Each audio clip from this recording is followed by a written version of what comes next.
तो कैसे हैं सभी लोग। Welcome to the my new learning video, जिसमें मैं आज आपको बिगिनर्स की कुछ ऐसी मिस्टेक्स के बारे में बताना चाहूंगा कि जो लोग अपनी स्टार्टिंग ट्रेडिंग जर्नी में उस मिस्टेक्स को करते हैं। अगर आप उस मिस्टेक से कैसे बच सकते हैं और अपनी ट्रेडिंग जर्नी को और कैसा इंप्रूवमेंट में डाल सकते हैं। तो चलिए शुरू करते हैं बिना किसी देरी के। एंड वीडियो में बढ़ने से पहले मैं आपको एक इंपॉर्टेंट अपडेट देना चाहूंगा कि अगर आपने अभी तक हमारा Telegram channel and YouTube channel subscribe नहीं किया है तो प्लीज एक बार हमारे टेलीग्राम और यूट्यूब को जरूर सब्सक्राइब करें, जहाँ पे हम लोग डेली गोल्ड्स के update and bitcoin in crypto markets के लाइव ट्रेड्स वगैरह हम लोग पोस्ट करते रहते हैं विद एनालिसिस के साथ में। विद तो प्लीज एक बार जरूर इस चैनल को जरूर सब्सक्राइब करें। इसका कोई भी फ्री ऑफ कॉस्ट है ये। तो शुरुआत करते हैं बिना किसी देरी के।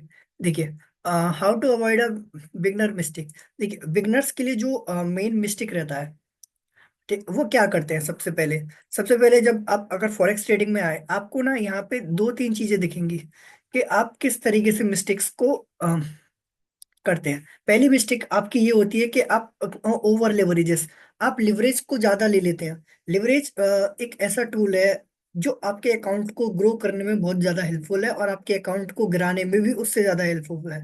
मतलब लिवरेज अगर आप ज्यादा लेते हैं, जैसे अगर आप समझिए आपने 1:2000, 1:100, 1:1000 इस तरीके की लिवरेज लेके रखी है अपने अकाउंट पे, तो उनको अभी नीचे करके 1:200, 1:300, मैक्सिमम 1:500 तक उनको ले आइए। पहली मिस्टेक कि लिवरेज लिवरेज आप लोगों को कम से कम रखना है। ठीक है। लिवरेज देखो, लिवरेज अगर आप ज्यादा रखोगे उसके हिसाब से प्रॉफिट तो आपको ज्यादा होंगे, लेकिन सडनली एक कोई न्यूज के कैंडल या फिर कोई एकदम एक साथ वॉल्यूम आ जाता है तो आपका स्टॉप लॉस स्किप भी हो जाता है फॉरेक्स में। इस बात का हमेशा ध्यान रखिएगा कि आपका स्टॉप लॉस जो है वो स्किप होना के चांसेस काफी ज्यादा होते हैं। तो उस स्टॉप लॉस को स्किप ना हो, इसीलिए क्या कभी कभी क्या होता है कि स्टॉप लॉस स्किप हो गया, आपकी एक कैंडल पूरे अकाउंट को ही खाए गाली खाई गाली सॉरी खाली कर देती है। ठीक है। तो इस बात का हमेशा ध्यान रखना कि आपका लिवरेज जो है 1:, मैक्सिमम 1:500। अगर मेरी रिकमेंडेशन से आप 1:200, 1:300 रख रहे हो तो which is the one of the best. तो वो उससे ज्यादा बेस्ट कुछ नहीं है कि आप अपना लिवरेज 1:2000, 1:200, 1:300 रखा है। तो प्लीज लिवरेज को कम से कम रखो, जितना लिवरेज को कम रखोगे उतना आपके लिए और ज्यादा बेनिफिशियल रहेगा। तो फर्स्ट हमारा लिवरेज क्लियर हो गया। सेकंड, जो लोग सबसे ज्यादा बिगनर मिस्टेक्स करते हैं वो करते हैं न्यूज ट्रेडिंग। न्यूज ट्रेडिंग, देखो न्यूज ट्रेडिंग करना बुरी बात नहीं है, लेकिन न्यूज ट्रेडिंग में आजकल काफी ज्यादा ट्रैप्स बनने लगे हैं जो कि आपके अकाउंट्स के लिए बहुत ज्यादा बोलते हैं कि स्टॉप लॉस स्किप हो जाता है, आपका रिस्क मैनेजमेंट पूरा खराब हो जाता है। देखिए, हर हफ्ते, हर वीक, हर न्यूज, हर 2 दिन बाद फॉरेक्स में न्यूज रहती है, हर एक पेयर्स में न्यूज रहती है।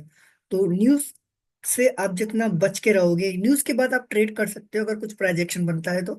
लेकिन न्यूज ट्रेडिंग को मैं रिकमेंड नहीं करूंगा, क्योंकि देखिए स्टार्टिंग में जब आप बिगनर्स लेवल पे होते हैं, आपका 10,000 रुपये, 15,000 रुपये कैपिटल रहता है। आपका 10,000 रुपये, 15,000 रुपये कैपिटल रहता है और आप उसी कैपिटल से आप ट्रेड करते हो। तो उसमें जो न्यूज ट्रेडिंग रहती है वो बिल्कुल उसको अवॉइड ही करिए, क्योंकि एक न्यूज की कैंडल आपका जो रिस्क मैनेजमेंट है, आपने आप सोचिए 250 रुपये का रिस्क लेके रखा है कि आप न्यूज ट्रेडिंग कर रहे हैं, और जैसे ही वो आपकी एक कैंडल अगेंस्ट में बनती है, आपका 2,500 कब माइनस हो जाएगा उसका कोई पता नहीं रहेगा। तो प्लीज आपका जो पूरा रिस्क मैनेजमेंट है, आपकी पूरी साइकोलॉजी, आपका एक मतलब 2% का रिस्क कब 20% में बदल जाएगा, तो उस बात का हमेशा ध्यान रखिएगा। ठीक है। सेकंड मिस्टेक, आपको न्यूज ट्रेडिंग नहीं करनी है। दूसरा, फर्स्ट आपको लिवरेज अपने से कम रखना है। ठीक है, मैं रिवाइज कराते चल रहा हूँ। और तीसरी मिस्टेक है नो एसएल। बहुत से लोग होते हैं कि अपने जो स्टॉप लॉस है उसको नहीं लगाते हैं। तो देखो, अगर आप फॉरेक्स में आए हो तो फॉरेक्स में कहीं ना कहीं आपका रिस्क मैनेजमेंट बहुत ज्यादा बेनिफिशियल, आपको काम अपना जो डिसिप्लिन है वो रूल्स आपको स्टिक रखने पड़ेंगे। क्योंकि देखो क्या होता है कि कभी कभी आप नो एसएल, आप एसएल ही नहीं लगाते।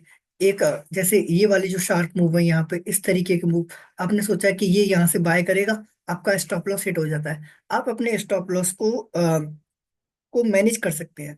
जैसे आप देखिए, जब स्टार्टिंग में जो दिक्कत आती है लोगों को, वो जो अपने स्टॉप लॉस है 1 मिनट और 5 मिनट के हिसाब से लगाते हैं। लेकिन अगर जो मैं रिकमेंड करता हूँ, आप अपने स्टॉप लॉस को 30 मिनट और 1 आवर के लेवल्स के हिसाब से लगाइए। अगर आपको स्टॉप लॉस एसेट मैनेजमेंट पे एक प्रॉपर वीडियो चाहिए तो उसके लिए भी मैं एक डेडिकेटेड वीडियो आपके लिए बना के दे दूंगा।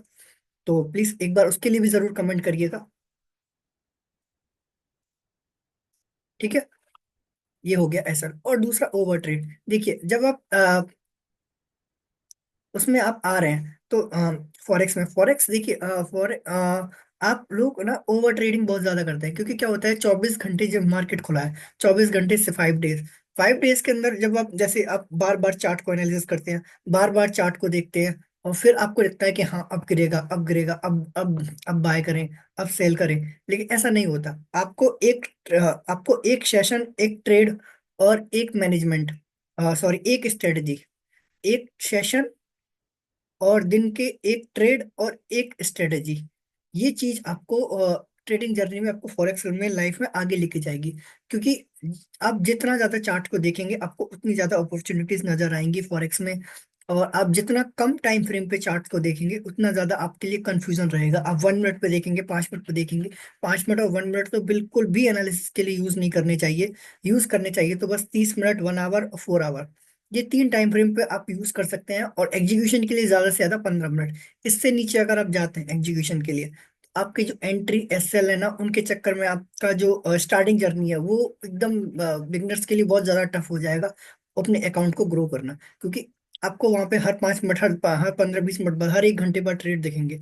लेकिन अगर जब आप हायर टाइम फ्रेम से नीचे लोअर टाइम फ्रेम पे एनालिसिस करते करते आओगे, तो आपको एक ट्रेंड आइडेंटिफाई करने में मदद मिलेगी, और उसको जो है मैनेजमेंट करने में मदद मिलेगी कि रिस्क किस हिसाब से मैनेज करते हैं। ठीक है। तो एक अपना ओवर ट्रेडिंग का जो दिन का जो एक ट्रेड या दो ट्रेड, एक ट्रेड में ऐसा लेट हो जाता है, तो फोकस करिएगा कि दूसरा ट्रेड भी ले। दूसरे ट्रेड के बाद अपना ट्रेडिंग जर्नी उस दिन के लिए बंद कर देंगे। फिर एक नए सेशन, अगले दिन के सेशन के लिए अपने डिसिप्लिन के हिसाब से अगले दिन के लिए उस ट्रेड को, अगले दिन के लिए उस ट्रेड, उस दिन के लिए ट्रेडिंग बंद कर देंगे। अगले दिन दूसरा ट्रेड लेंगे। ठीक है। और दूसरा पांचवा जो मेजर पॉइंट है, हमारा मेजर पॉइंट रहेगा, आप अपने जो चार्ट के एनालिसिस को है ना, लगातार मत देखिए। क्योंकि क्या होता है कभी कभी 4 4 घंटे, 5 घंटे, इस हिसाब से लोग एनालिसिस करते हैं, और वो देखते जाते हैं, देखते जाते हैं, और फिर क्या लगता है कि हाँ कि यार कब गिरेगा, ये मूव छूट गया, वो मूव छूट गया।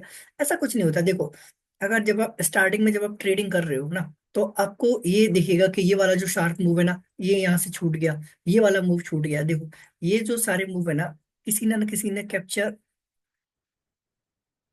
कुछ ही लोगों ने कैप्चर किए होंगे। लेकिन क्या आपको यह इतने मूव के लिए चाहिए क्या? क्या हर बार ये मूव आते हैं क्या? नहीं। देखो, स्टार्टिंग में आपको ज्यादा से ज्यादा 100 पिप, 50 पिप, इतने पिप का अगर आपको टारगेट मिल रहा है ना, तो अच्छा है। क्योंकि आप जितना ज्यादा इनके चक्कर में जाओगे कि मेरे को ज्यादा ट्रेड मिले, ज्यादा ज्यादा मूवमेंट मिले, तो मैं और अच्छा प्रॉफिटेबल बनूं, ऐसा नहीं होता। आप स्टार्टिंग में कम ट्रेड्स, कम रिस्क के साथ में लो। फिर उसके बाद में आपको धीरे धीरे एक्सपीरियंस के साथ में आपको दिखने लग जाएगा कि हाँ यहाँ से ये मूव आने वाला है। और अगर आपको जैसे ये शार्क मूव, कैंडल मूव किस तरीके से पकड़ते हैं, और देखो कोई नहीं पकड़ सकता इन सब चीजों को, क्या पता कब मार्केट आपके अगेंस्ट में चला जाए। लेकिन सारा जो गेम रहता है वो रिस्क रिवॉर्ड का रहता है। आपने 100 गवाया तो आप 500 कमा के वहां से निकलो, ऐसा होता है। आपने 100 कितनी बार गवाया और आपने 500 कितनी बार कमाया, सारा गेम जो है प्रोबेबिलिटी पे डिपेंड करता है कि आपकी रिस्क रिवॉर्ड। अगर आपका विन रेट 30% भी है लेकिन आपका रिस्क मैनेजमेंट सही है, तो आप भी प्रॉफिटेबल बन सकते हो। इस बात का आप कैलकुलेशन लगा के अपने चार्ट पेपर पे देख सकते हैं कि अगर अब मैं 100 बार का, मैं 20 ट्रेड लेता हूँ, 20 ट्रेड में मेरा 10 बार भी, 15 बार भी ऐसा लेट हो जाता है, मतलब 100 100 रुपये का 15 बार भी ऐसा लेट हो जाता है, तो मैं सिर्फ 1500 रुपये कमाऊंगा। लेकिन अगर मैं उसी ट्रेड में 500 500 का प्रॉफिट करके 5 बार पे निकलता हूँ, तो मेरा 2500 हो गया, और एंड में 1000 रुपये प्रॉफिट में रहूंगा। अब देखो, इसमें सिर्फ मैंने 25% आपका लॉजिक लगाया है कि 25% आप सही होते हो, 75% आप रॉन्ग होते हो। अब बताओ, लेकिन क्या आपका यहाँ पे रिस्क मैनेजमेंट एक स्ट्रांग था, एक डिसिप्लिन ट्रेडर का रिस्क डिसिप्लिन जो था वो क्या प्रॉपर था? हाँ था। तो इसीलिए सो प्लीज इस वीडियो को पूरा आपको अच्छे से समझ में आ जाएगा। वीडियो में बस इतना ही। प्लीज रिस्क मैनेजमेंट और ओवर ट्रेडिंग को फॉलो करके चलिएगा। और आपने प्लीज चैनल को जरूर सब्सक्राइब करके जाइएगा, क्योंकि एक वीडियो बनाने के लिए बहुत टाइम लगता है, और एक बहुत अच्छा सा रिसर्च रिसर्च लगता है। सो आप लोगों से विशेष अनुग्रह है मेरा कि प्लीज चैनल को जरूर सब्सक्राइब करके जाइएगा। एंड टेलीग्राम चैनल को ज्वाइन करना मत भूलिएगा, जिसमें हम गोल्ड के live trades and India market के लाइव ट्रेड्स भी पोस्ट करते रहते हैं। तो thank you so much. Good night.